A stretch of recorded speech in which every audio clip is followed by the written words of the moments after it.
On today's episode of RCKicks, we are painting up and finishing up the Mission by Schumacher. That's the front wheel drive brand new kit that they've just brought out. So stay tuned.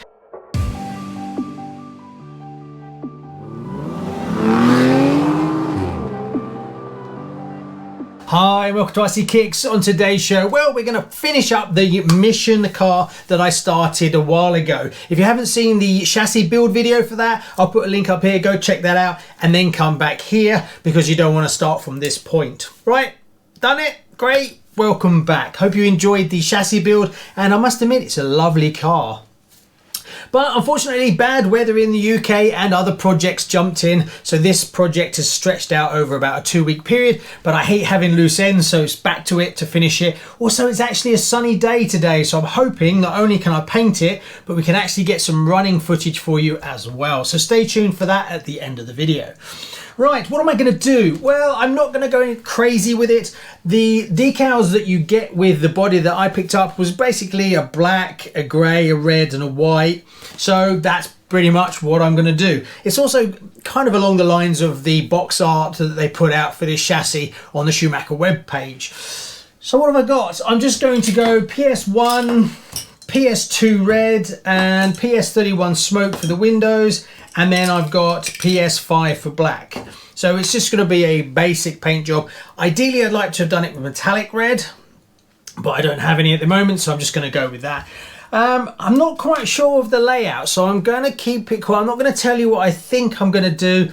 I'm just going to mask it up and then I'll tell you. So what's left to do? Well, I've got to sand all the edges of the body, but the body is sitting all correct, just how I like it. One thing I have noticed is this body does splay out a little bit at the sides. Now, there's no real way for me to attach these to the chassis because the chassis is a lot thinner for this car. So I'm thinking the only thing that might work is I have this metal sticky backing that you get from Tamiya. I'm going to put it around the arches because if the arches are stronger, it actually pulls this in. So I'll try and put some around this area to keep this more rigid because it's kind of splaying out. But we'll see. Maybe I'll have to do some extra supports in the arches to keep it nice and rigid because you don't want it splaying out. It messes with all the wheel arch alignment. Right, okay, I'll be back as soon as I put the window masks in, give it a clean, sanded it all, and we're prepping for paint. As for the colour match, well, I'm not quite sure what I'm going to paint, what colours yet, so you'll have to stay tuned for that one. Basically, I have no idea, I'll wing it.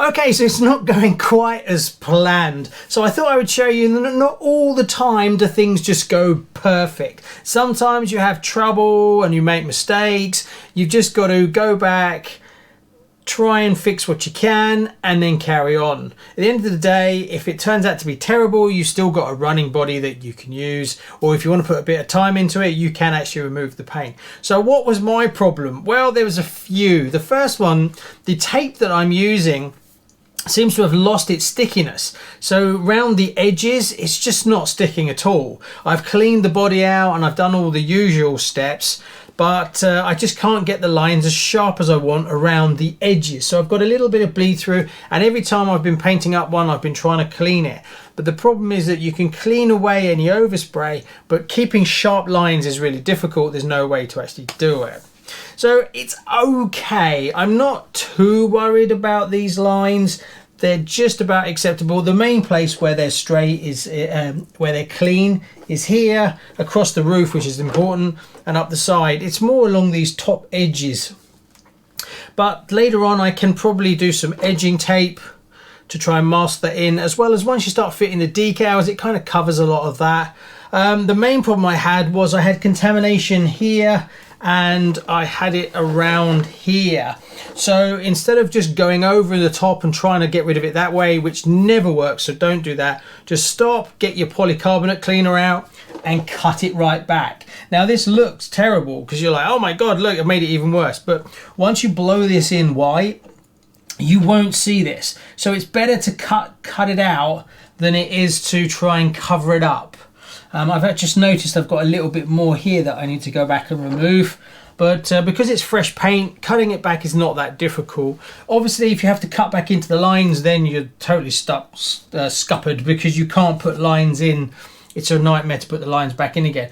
But anywhere there's contamination, that's not a problem. The black I'm happy with, the silver. The red is the main challenge for me, but I think I've got away with it just. So what's next? Next, I've got to mask out the bonnet. The bonnet of this car is going to be red, and then the rest is going to be white. So I basically, the idea was to paint a bit of white up here, get the stripes finished, then mask it off. And then I realized I'd got contamination on both sides, so then I've cut it back and just stopped for now. I've left it overnight as well to let the paint dry out a bit more. So it's not the end of the world. So next I'm going to just mask that up, spray that red, check that all the lines are straight, and then finish the car in white. This one's been a bit of a challenge, I must admit. Red and white, mixing red and white is very, very challenging that you don't get any overspray. White hides nothing. Right, let's carry on.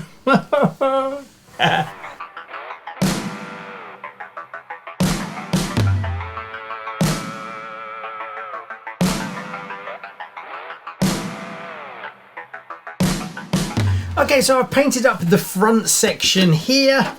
Ideally I'd like to have done the whole front, but when I was masking it up, it's so super tight around here.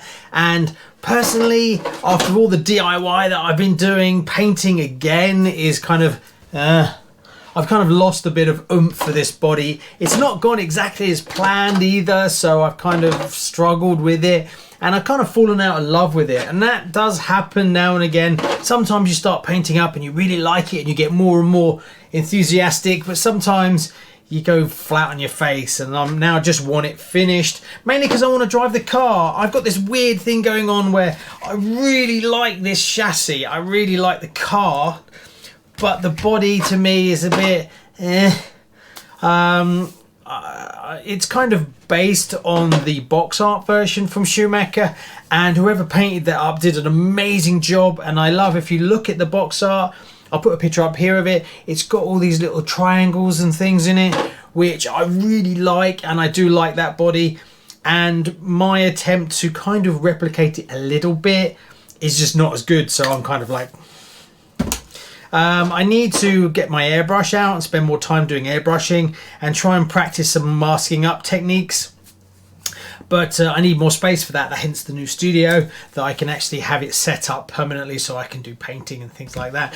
As well as obviously a time crunch that I'm running on as well. So it just happens sometimes, but I just want it painted and I want to put it on the car and drive it. Now, I'm obviously not worried about driving this car. It's going to be driven a lot, so having the body, not caring too much about it. I think once I painted the white and I start putting the decals on, it will come back to life a little bit for me, and I can sort of save it, and then I'll probably end up liking it at the end, and that's what I'm sticking with. So right now, what we've got to paint the whole rest of the car white, so I'm almost there. I just need to push on a little bit.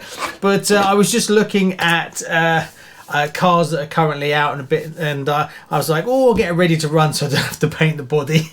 So I'm going for a bit of a drop at the moment. Right, anyway, that's enough waffling about how I'm not feeling it, but I'm going to crack on and get it finished, and then we'll put some decals on it, and then hopefully I can bring it back to life. Right, let's crack on.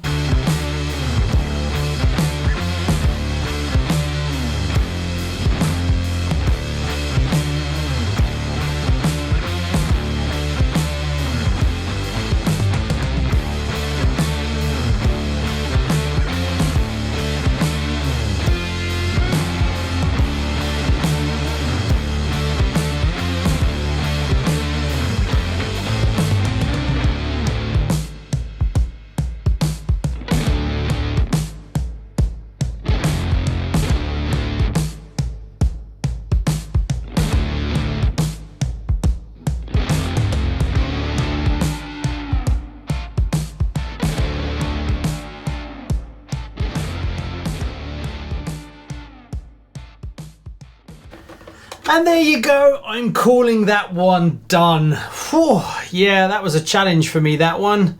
It didn't go to plan at all, but it's turned out okay in the end. I'm reasonably happy with it. I've hidden a few little imperfections, and I plan on running this car. Once you put the decals on, it hides a lot of the imperfections. But I'm quite happy with the layout. It worked okay in the end. I kind of like this bit, and doing the spoiler kind of balances it out and adds a bit of red to the back. So there we go. So yeah, reasonably happy with it. It's okay, and it will be driven. I wouldn't say it's my finest work, but that's not down to the body or the car. That's purely me and the masking tape that I was using. I need some better masking tape, so if you've got any recommendations, put them below, because that's what really let me down the most. Is just not, I want dead sharp lines, and they are all lovely and sharp, but then they just get to the little tiny bits where they fold over and they just won't hold.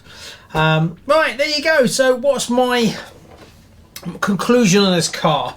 Well, I still haven't run it because it's been raining. I even painted this today. I painted it in the rain with the door open while Rebecca had a go at me for stinking the house out. But I wanted to get it finished because this one's been dragging on for a while. So I'm going to run it. What else am I going to do with this chassis? Well, I don't know whether I'm going to turn it into four-wheel drive or not. Also, I'm running a vintage brushed motor at the moment. I'll see how it goes. Having no experience driving a front-wheel drive car, I could go brushless in this.